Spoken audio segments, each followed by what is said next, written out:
Do you think he'll find out, Mom? He's got that same look my daddy used to have right before. I'm scared, Mama. I'm scared I'll end up like you. Keep your voice down. Walls in this house carry further than you think. A year of planning her exit, a secret account quietly growing, and a husband standing just outside that door saying nothing. From that moment on, nothing would ever be the same. What was really inside that account, and who the real danger in this story actually was, is about to come to light. If you've ever loved somebody and wondered whether you truly knew them, stay with me to the end and subscribe, because this one took me a long time to be able to tell. My name is Quincy Thompson. I'm 42 years old, and for most of my life I've believed one simple thing. A good man doesn't announce what he carries. He just carries it. That belief carried me through 14 years of marriage, through 3 deployments overseas, through a career built on keeping other people safe, while I quietly managed my own private storms at 2 in the morning. It's the belief that let me smile through Sunday dinners and never once mention the things that kept me awake at night. It's also the belief that nearly cost me everything. Some nights long after Jamila had fallen asleep beside me, I'd lie there replaying pieces of those deployments, not the loud parts, the quiet ones, the specific weight of silence right before something went wrong, the sound of my own boots on gravel at 3 in the morning, half a world away from any bed. I never described those sounds to her. I told myself that keeping them out of our house was the same thing as protecting her from them. I understand now those were never the same thing at all. On a Friday afternoon in late September, I sat in my office on the 28th floor of a building in the Loop, looking out over Lake Michigan, holding a pen over a set of divorce papers my lawyer had drawn up that same week. On my computer screen was a contract I'd just closed, a 2-year security consulting agreement worth $340,000, the biggest win of my career.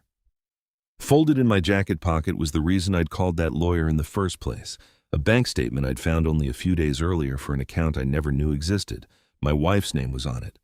So it was a balance of $47,000. Sit with that for a second. A man who spent his whole career finding what other people were trying to hide, and I never saw this one coming, not even a little. But here's the part that still keeps me up some nights.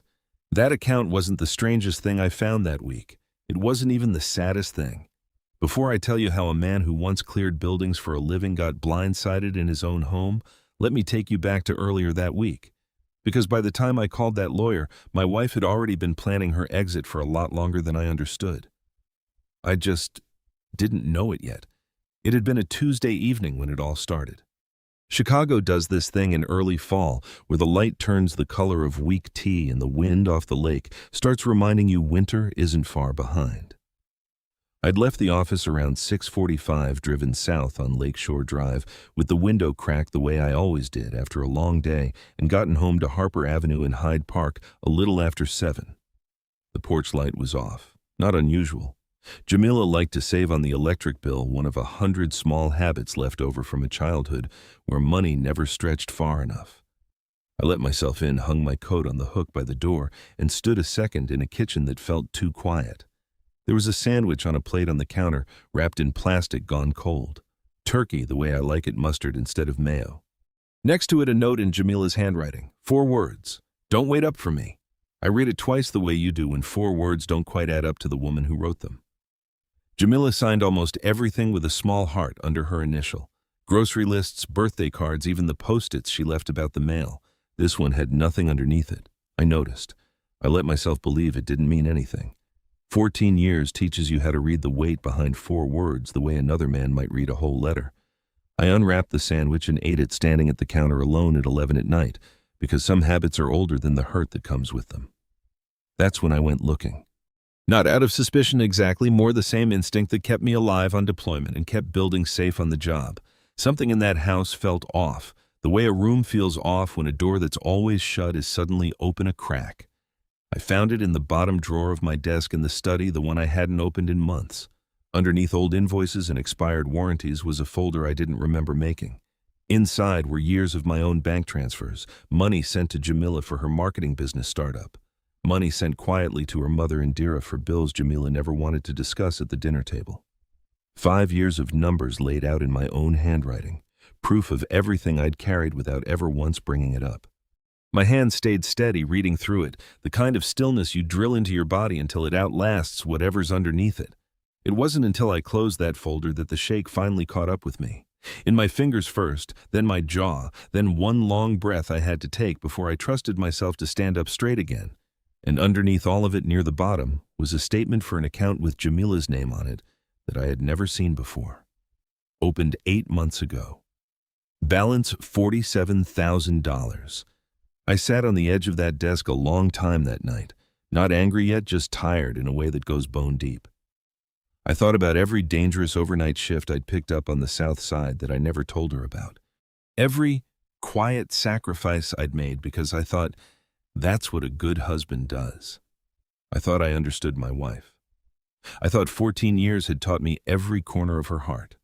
3 days later, I sat in a lawyer's office on the 28th floor and had the papers drawn up, not out of rage, out of exhaustion.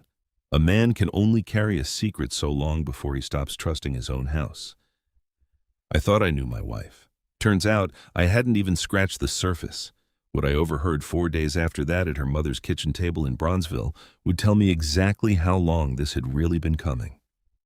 Sunday dinner at Indira Washington's house in Bronzeville had been a fixture of our marriage since the week Jamila and I got engaged. Fried catfish greens cooked low and slow a tablecloth. Indira ironed every single week whether company was coming or not. I used to love that house. The smell of it, the sound of gospel radio drifting out of the kitchen, the particular comfort of a place where nothing ever seemed to change. That Sunday, with the lawyer's paperwork still sitting unsigned in my glove compartment, I carried a sweet potato pie up the front steps like I had 100 times before. And I had no idea I was about to hear the sentence that would break something open in me for good. Jamila and her mother were in the kitchen finishing the greens while I set the table in the next room.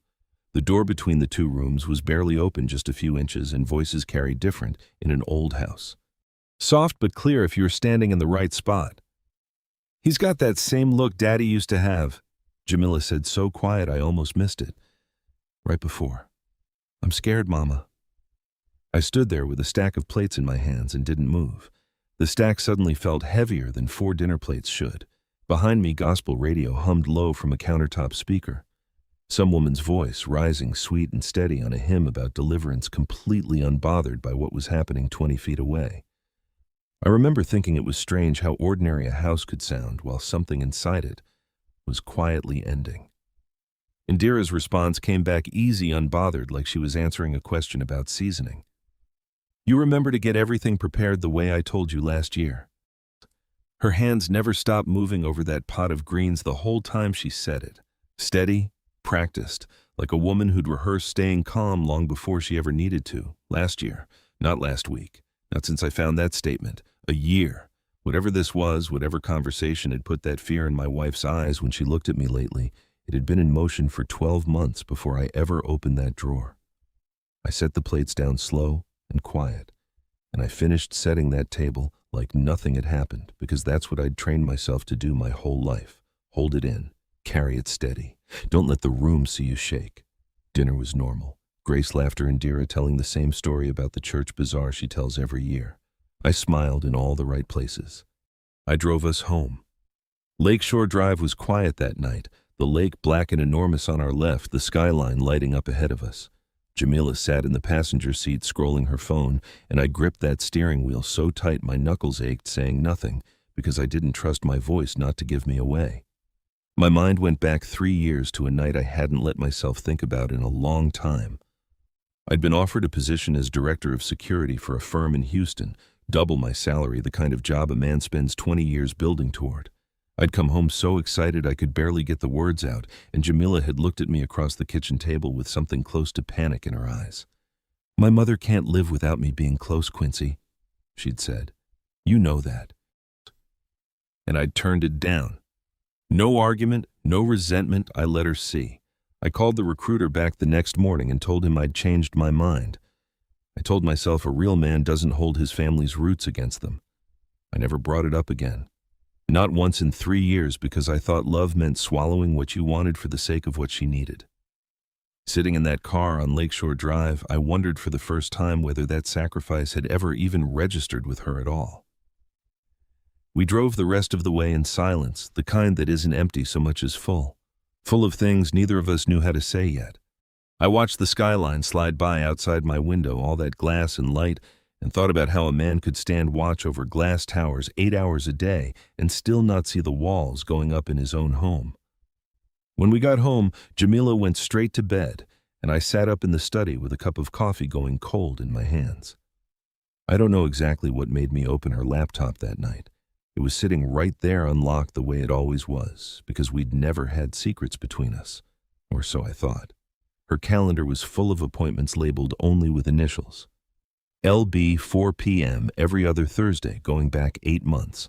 I recognized the name eventually from an old insurance form in a drawer we shared. Dr. Lena Brooks, a therapist's office on the north side. 8 months of Thursday afternoons my wife had never mentioned to me. Cash payments according to the Notes app entry beside each date. No insurance claim. No paper trail a husband might stumble across on a shared account. She'd been careful. Careful in a way that told me this wasn't about privacy. It was about making sure I never found out. I sat there with the cursor blinking on an empty search bar, throat tight, feeling like an intruder in my own marriage. 14 years, and I'd never once needed a password to know what was in my wife's calendar. That night I didn't ask her for one either. I just closed the lid quiet as I'd learned to close everything and sat in the dark a long time. 3 nights later, the nightmares came back. They do that, not when it's convenient. Just whenever the past decides it isn't finished with you yet. I woke up shouting, drenched my hands, still fighting something that wasn't in the room anymore. Jamila woke up screaming too, but for a different reason. She wasn't scared of what I was dreaming. She was scared of me. She was out of that bed and out of the house before I had even fully surfaced. I heard her car pull out of the driveway at 2:40 in the morning. She didn't come back for 3 days. When she finally did, she wouldn't quite meet my eyes, and she wouldn't tell me where she'd been, though I already knew. Bronzeville, her mother's house, the place she always ran to when she needed somewhere safer than home. I never raised my voice at my wife. Not once in 14 years. Whatever she saw in me during those nightmares wasn't me. It was a shadow from somewhere else. Somewhere she'd never let me see clearly enough to understand. I didn't know how long my wife had really been preparing to leave, and I didn't know how long her mother had known everything. The surgery money, the night shifts, Houston, all of it, while sitting across from me at that dinner table every single Sunday, smiling, asking me to pass the greens. What happened 2 weeks later in a hospital room at 3 in the morning would answer both of those questions and open up one I hadn't even thought to ask. Was Indira protecting her daughter or quietly wrecking a marriage that never got a fair chance? Comment, mother, if you think a parent's fear justifies a year-long secret exit plan. Comment, husband, if you think hiding that from a faithful man is a betrayal, plain and simple. I've spent my whole career making sure other people never had to feel what fear actually does to a body. So there was something almost funny in a bitter kind of way about waking up in a hospital bed at the University of Chicago Medical Center in Hyde Park with 3 cracked ribs and a headache like a jackhammer. Finally, on the receiving end of the thing I'd spent 20 years protecting people from. It happened on a Thursday. A former employee at one of my client sites in the South Loop, recently let go, forced his way past the front desk, agitated and unpredictable. I got the building locked down and every employee out through the service exit before Chicago PD arrived. In the chaos of getting people clear of the stairwell, I was shoved hard into a doorframe and went down wrong. Nothing dramatic to look at, just enough to crack 3 ribs and put me flat on my back for the second time in my life. The first being somewhere I don't talk about, a long way from Illinois. I remember the ceiling tiles of that hospital room better than I remember most of that week, white with a water stain shaped like the state of Michigan. I remember counting them because it kept my mind off the pain and because it was easier than thinking about anything else. For a moment, my mind slipped backward unbidden to a different ceiling. Corrugated metal, harsh fluorescent light, the smell of antiseptic doing nothing against the smell of something worse underneath it. That memory surfaces sometimes on its own, uninvited, whenever my body remembers what stillness under pain actually costs. I let it pass the way I always did. I counted tiles instead.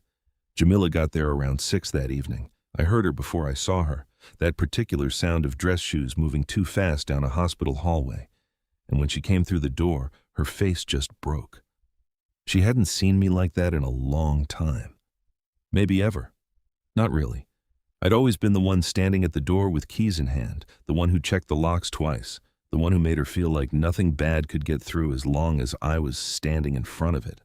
Now I was lying flat under a thin blue blanket with a tube in my arm, and for the first time in 14 years, she was looking at a man who couldn't protect anybody, including himself. She sat down in the chair beside the bed and cried without trying to hide it. "I'm so sorry," she kept saying, though I didn't understand yet what exactly she thought she had to be sorry for. Her phone buzzed on the little rolling table between us. I wasn't trying to look, but the screen lit up bright in that dim room, and the notification sat there long enough for me to read it clearly before she grabbed the phone and turned it face down. Safety plan. Reminder documents ready for attorney review. My pulse didn't spike the way you'd expect. It went the other way. Slow, careful, the exact rhythm I used to talk myself into during the worst 30 seconds of a job gone wrong. Whatever was coming, I needed to hear all of it clearly, not through the fog of my own reaction. Not a folder of vague notes, documents sitting on my wife's phone like something she'd built carefully over time with an actual attorney attached to it. The way you'd prepare a case, not save a marriage. I didn't say anything right away. I just watched her face while she realized what I'd seen, watched the color drain out of it the way it does when somebody knows there's no explaining their way backward out of a moment. "Jamila," I said quiet. "What is that?" She was shaking by the time she answered, her hands wrapped around a paper coffee cup like it was the only steady thing left in the room. "I'm scared I'm going to end up repeating my mother's history," she said. "I've been scared of it for a long time, Quincy. I didn't know how to say it out loud." I lay there in that hospital bed and let that sentence settle over me. And underneath the hurt, something else started surfacing. A memory I hadn't let myself examine too closely in 2 years. Indira's heart surgery. Coronary bypass done quietly at a hospital on the north side, paid for almost entirely out of a savings account I'd built up specifically for emergencies nobody else knew about. I told the billing office not to send a single piece of paperwork to the house. I told Jamila her mother's insurance had covered more than it actually had. I did it because I loved that woman like she was my own mother, complicated as things sometimes were between us, and because I never wanted Jamila carrying the weight of watching her mother's heart get cut open while also worrying about how they'd pay for it. I never told a soul, not Jamila, not Indira, beyond a card I'd slipped into her hospital bag that she probably never even connected to me. And now I was lying in a bed of my own, learning that while I'd been quietly carrying my wife's entire family without asking for a shred of recognition, she had been quietly building an exit, with a lawyer, with paperwork month after month. Protecting herself, she said, from a version of me that lived only in her fear, not in anything I had ever actually done. "I'm not your father," I said finally. My voice came out rougher than I meant it to. "I have never once raised a hand to you, not once." "I know that," she said, and she meant it. I could see that she meant it, but knowing it in her head and believing it in her body have never been the same thing, and I was starting to understand why. Her fear had never really been about me. It was about a 7-year-old girl who learned that love could turn dangerous without warning, and who grew into a woman whose body still trusted old alarm bells over 14 years of quiet, unbroken evidence to the contrary. That secret folder wasn't cruelty. It was control. The only kind of safety she'd ever been taught actually worked. More than anything, she wanted to never again be caught off guard by a man she loved, even if the man in question had never once given her cause. That was the first time in 14 years my wife had said anything close to the truth about her childhood out loud, and it landed heavier than any accusation could have. I didn't have the strength that night to ask her everything I wanted to ask. The pain medication was pulling me under, and there's a particular kind of exhaustion that comes from finally understanding something you should have seen years earlier. I just reached over slow, careful, my ribs screaming with every inch, and took her hand. She let me hold it. She didn't pull away. But I could feel even through that small gesture how much distance still sat between us, built up over years neither one of us had been honest about. Outside the window, the city kept moving the way it always does, indifferent to whatever's breaking inside a hospital room 11 floors up. I watched a single boat cut a slow line across the lake and thought absurdly that even boats know better than to stop moving once they've started. I didn't feel that certain about anything. I thought I was the only person in that marriage hiding something. Lying there under fluorescent lights with a phone notification about attorney paperwork burned into my mind, I understood that I had been wrong about that too. What her own mother said to me the very next morning, sitting in that same chair while Jamila stepped out for water, would turn out to be the truth. Neither one of us had been brave enough to speak in 30 years. Morning in a hospital room feels nothing like night. The machines are the same, the walls are the same, but the light comes in different, flatter, more honest somehow. And whatever unraveled in the dark the night before has a way of looking a little more real by daylight. That's the kind of morning it was when Indira Washington walked through my door at 9 sharp, dressed like she was heading to a church board meeting, a foil-covered plate of biscuits balanced in one hand like an offering. Jamila stepped out to get coffee and water down the hall, and for the first time in 14 years, my mother-in-law and I were alone in a room together with nowhere else for either of us to look. She set the plate down. She didn't sit right away. She stood at the foot of that hospital bed for a long moment, arms crossed, studying me the way you'd study a photograph you hadn't looked at in years. "I owe you the truth," she said finally, "whether either one of us wants to hear it right now or not." She smoothed her skirt with both hands, twice an old habit I recognized because Jamila did the exact same thing whenever she was working herself up to something hard. I'd never once put those two gestures side by side until that morning, sitting there watching 30 years of inherited nervousness play out in front of me. I didn't say anything. I'd learned a long time ago that silence gets people talking faster than questions do.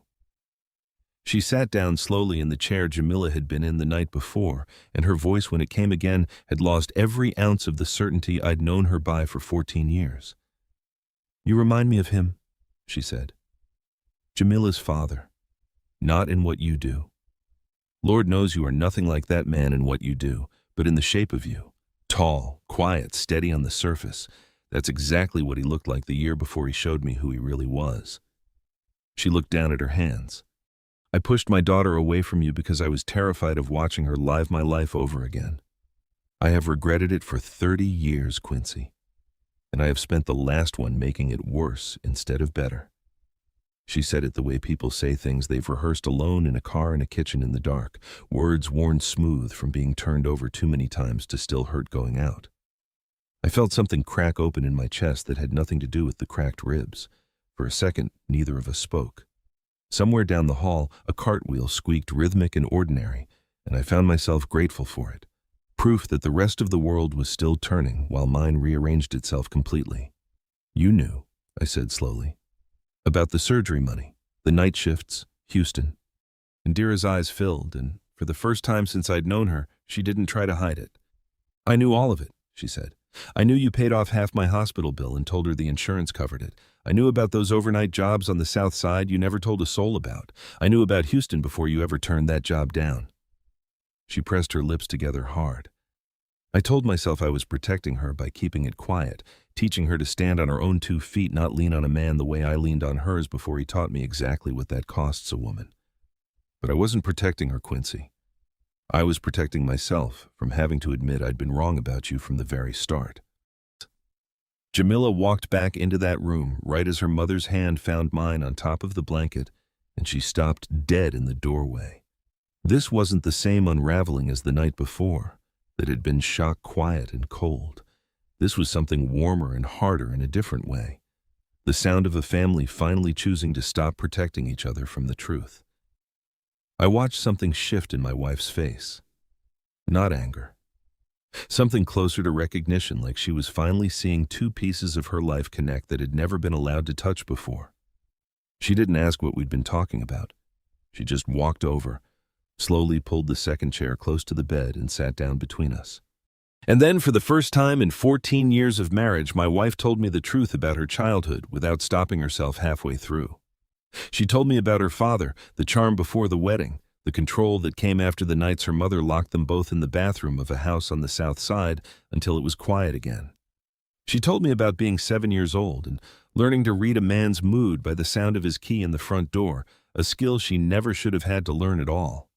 She told me she had spent her whole adult life terrified that loving a strong, quiet man meant she was walking straight back into the life her mother barely survived, and that every silence I ever offered her meant, as respect had landed on her instead, like the calm before something worse. I built that safety plan because I was scared of a man who has never once given me a real reason to be scared of him, she said, her voice breaking. And I let that fear cost you every ounce of credit you deserved for everything you were quietly doing for this family.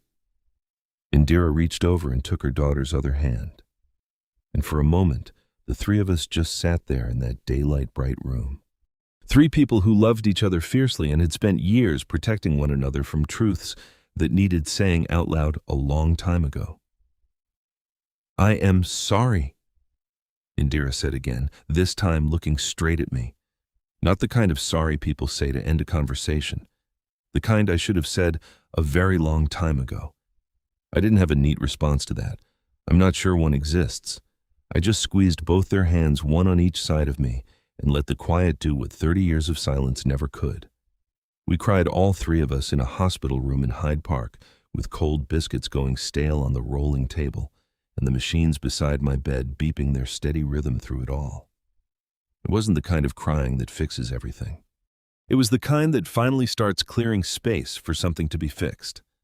I walked into that hospital 2 days earlier, believing I had already lost the most important thing in my life. Sitting there with my wife on one side of me and her mother on the other.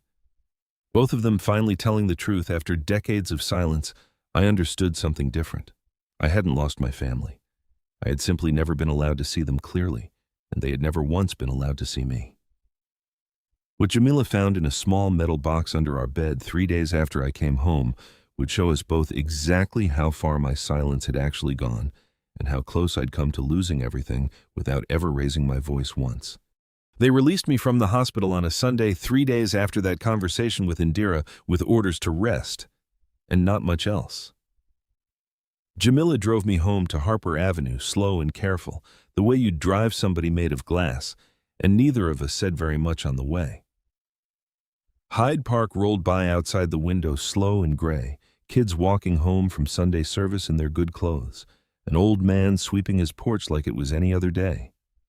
I remember thinking how strange it was that the whole world kept right on with its ordinary Sunday, while mine hung somewhere between ending and beginning, and nobody outside that car had any idea. When we got inside, I saw the suitcase before she could put it away. It was sitting at the back of our closet, half-zipped clothes folded inside it with a kind of precision that told me it hadn't been packed in a hurry. It had been packed with time to think about it, weeks, maybe longer. Jamila caught me looking and didn't try to explain it away. "I've walked past that closet 3 times a day since you got home," she said quietly. "I know I should unpack it. I think some part of me isn't ready to touch it yet, because touching it means admitting how close I came to actually using it. Something in me wanted to ask how long it had been sitting there, half-zipped, waiting. I didn't. Some questions I was starting to understand don't need an answer as much as they need to finally stop being avoided. I didn't say anything about the suitcase. Instead, I walked to our bedroom, got down slow because of the ribs, and pulled a small metal box out from under the bed frame. I'd kept it there for years.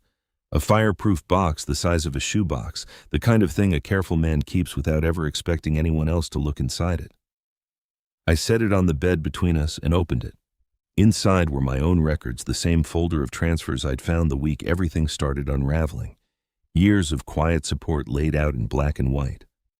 But near the bottom, in an envelope I hadn't opened in 3 years, was something I'd nearly forgotten about entirely. A card from Indira, handwritten, dated 3 years back, not long after her heart surgery. Jamila picked it up before I could stop her, and I watched her read it, her hands going still halfway through. "Thank you for everything you did for me. I mean that more than I know how to say. Please don't let Jamila find out it was you. She needs to learn to stand on her own, not lean on a man the way I leaned on hers." Jamila set the card down on the bed and sat there a long moment, not crying, yet just very quiet. "You paid for her surgery," she said, "and you let her ask you to hide it from me for 3 years. I didn't do it so anybody would owe me anything," I said.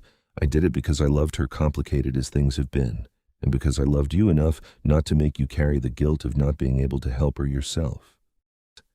She looked up at me, and something in her face finally broke all the way open.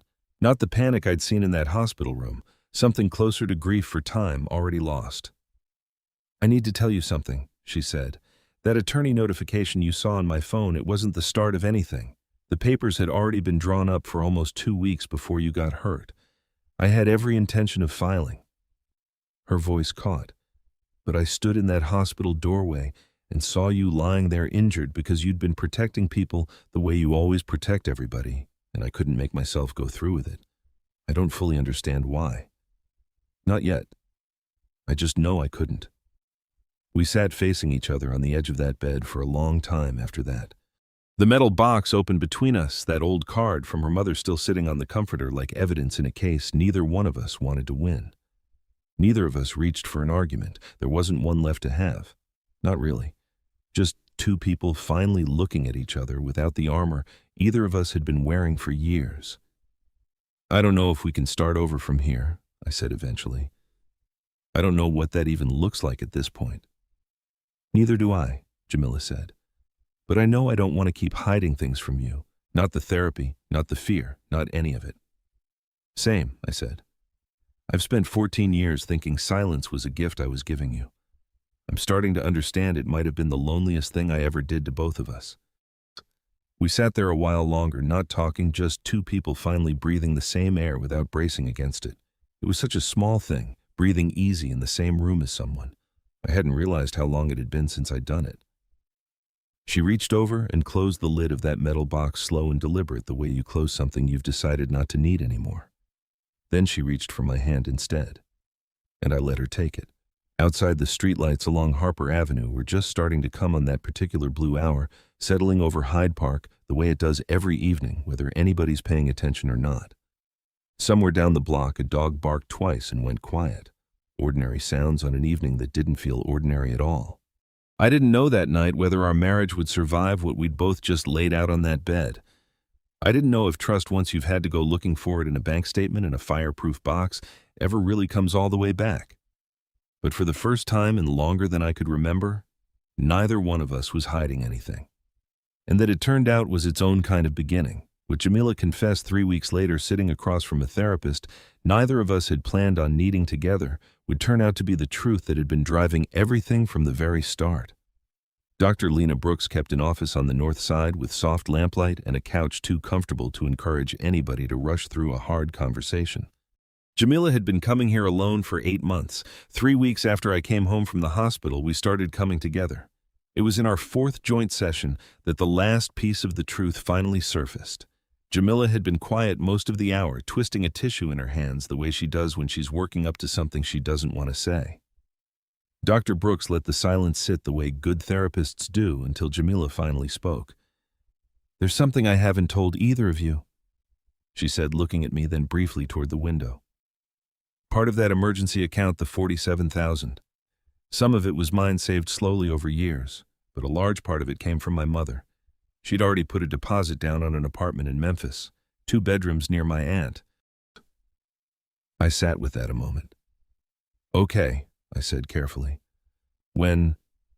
"Months ago," Jamila said. "Before any of this came out, before the hospital." Her hands were shaking now. "And here's the part I didn't understand until last week. She never canceled it. Not after everything she said to you in that room. I asked her about it 3 days ago, and she admitted she'd been putting it off, telling herself she'd get to it. 30 years of being ready to run doesn't undo itself in one hard conversation, Quincy. That's not an excuse. It's just what she told me, and I believe her." The room went very still. I could hear the radiator ticking against the wall, and somewhere outside, faint traffic on the avenue below. Ordinary sounds doing their best to hold up an extraordinary silence. I didn't feel anger, not yet. I felt the strange hollow calm that comes right before you decide what kind of man you're going to be about something. Indira's deepest fear was never really about me failing Jamila. It was about being powerless again. The way she'd been powerless the year her own husband walked out and left her with nothing but a mortgage and a small daughter to raise alone. Keeping that apartment deposit alive wasn't malice.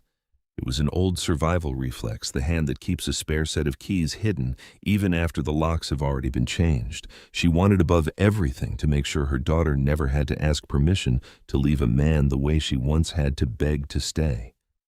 And the conflict tearing at her was simple and brutal.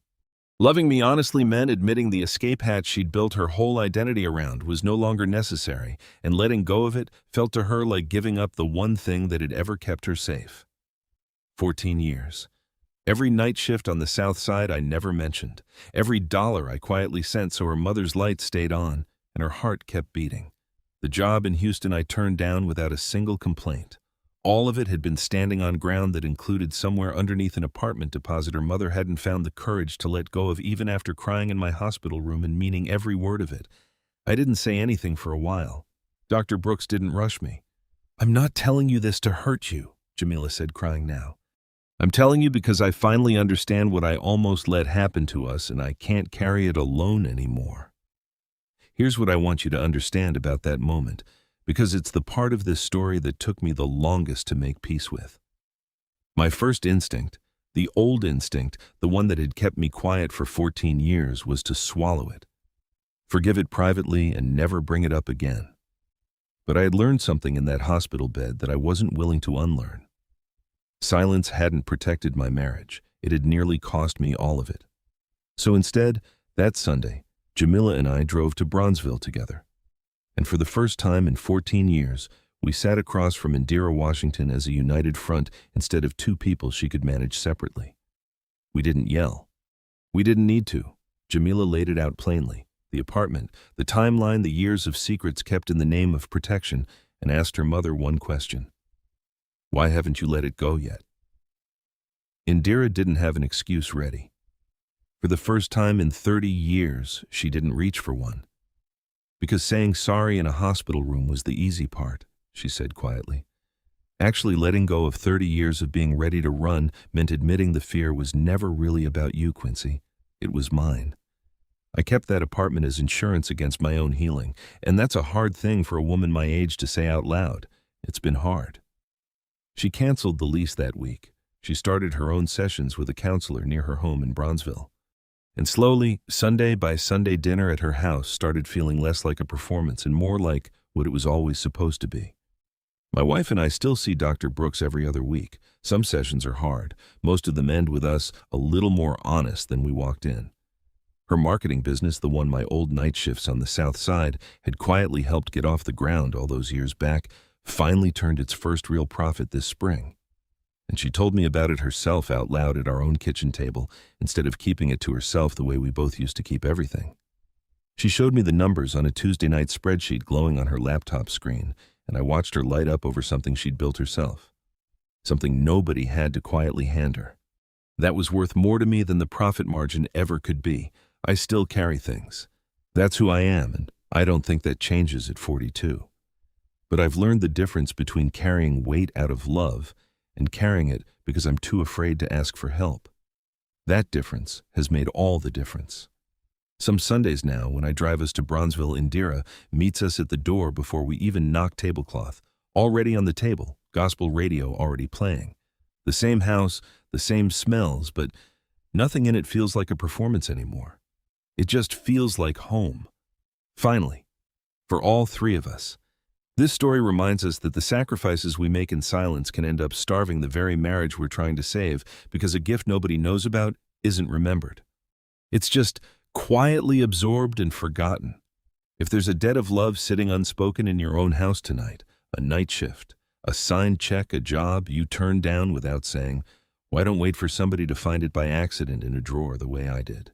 Tonight, before the dishes are cleared, sit down across the kitchen table from the person you love most and tell them one true thing you did for them that they never knew about. If you're widowed now and there's no one left to sit across that table, write it down anyway in the margins of the address book by the phone, the one still full of her handwriting, so the people who love you find the true shape of your marriage instead of guessing at it after you're gone. And if you're a mother or a grandmother carrying an old fear the way Indira carried hers for 30 years, don't wait for a hospital room to finally say it out loud. This Sunday, before you iron that same tablecloth you've ironed every week for years, call your daughter and tell her the real reason behind your worry, not the polished version. Truth spoken over an ordinary Tuesday supper does more healing than truth confessed only after somebody nearly loses everything. If this story moved you, subscribe and stay with me, because the next one is about another quiet man carrying more than anyone around him ever guessed. Written by a human with AI as a companion, It hopes to leave you with a warm feeling that even when you're wrongly treated or looked down upon, there are still people and good things quietly standing on your side.